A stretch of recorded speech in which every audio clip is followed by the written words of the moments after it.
हे बघा, खरं तर मी तुमच्या कुठल्याच प्रश्नाला उत्तर द्यायला बांधील नाही आहे. पण कसं आहे ना, तुम्ही लोकशाहीचा चौथा खांब आहात, मीडिया, आणि मी मीडियाचा आदर करतो म्हणून तुमच्या प्रश्नाला उत्तर द्यायला तयार झालो आहे. पण या सगळ्यात आधी तुम्ही माझ्या एका प्रश्नाचं उत्तर द्या की तुम्ही सावलीचा शोध घेत थेट माझ्याच घरी का आलात? सर, आमच्या प्रश्नातच तुमचं उत्तर आहे. तुम्ही सावलीच्या नावाने गुरुकुल सुरू केलं होतं. तिला तुम्ही तुमची मानसकन्या मानता.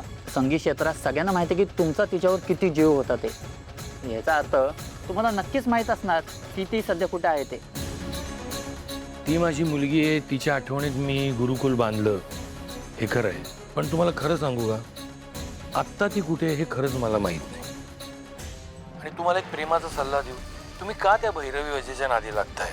अतिशय कपटी आणि पाताळ यंत्री बाई आहे ती. तिचं अस्तित्व संपलंय, त्यामुळे परत प्रसिद्धीत येण्यासाठी ती असले काहीतरी स्टंट करते. पण त्यांनी थेट ओपन चॅलेंज दिलंय सावलीला जुगलबंदीचं. तिला असल्या घाणेरड्या सवयी आहेत. याआधी पण तिने असे चॅलेंजेस दिलेले आहेत. पण तिच्या कपटी स्वभावामुळे, तिच्या घाणेरड्या स्वभावामुळे ती स्वतः तोंडावर पडलेली आहे. त्यामुळे तुम्हाला सांगतो, सावलीला शोधण्याचा प्रयत्न करू नका. तिला जेव्हा केव्हा जगासमोर यायचं असेल ती स्वतःहून येईल. आणि सगळ्यात महत्त्वाचं, सावली कोणाच्याही आव्हानांना भीक घालत नाही. हा खोटं बोलतोय, साफ खोटं बोलतोय हा.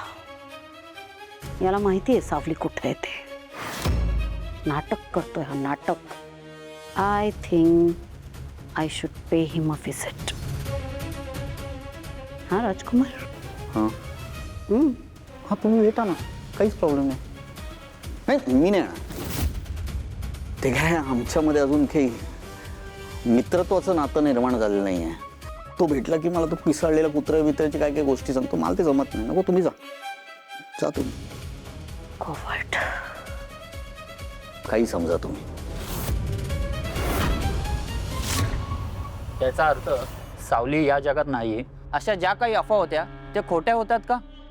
तुमच्या बोलण्यावरून असं वाटतंय की तुम्हाला पक्क माहिती आहे की सावली जिवंत आहे ते. माझी सावली जिवंत असावी अशी मी देवाकडे प्रार्थना करतोच आहे. आणि तसं जर असेल तर तिचं कोणीही काहीही बिघडवू शकत नाही. कारण तिच्या मागे सावलीसारखा तिचा विठ्ठल उभा आहे. बरं, तुमचे प्रश्न संपले असतील तर एक शेवटचा प्रश्न. तुमचं ते गुरुकुल बंद होण्यामागे मेहेंदळे कुटुंबाचा हात आहे असं सूत्रांकडून आम्हाला कळलंय. खरं आहे का ते? कसं आहे ना, अरे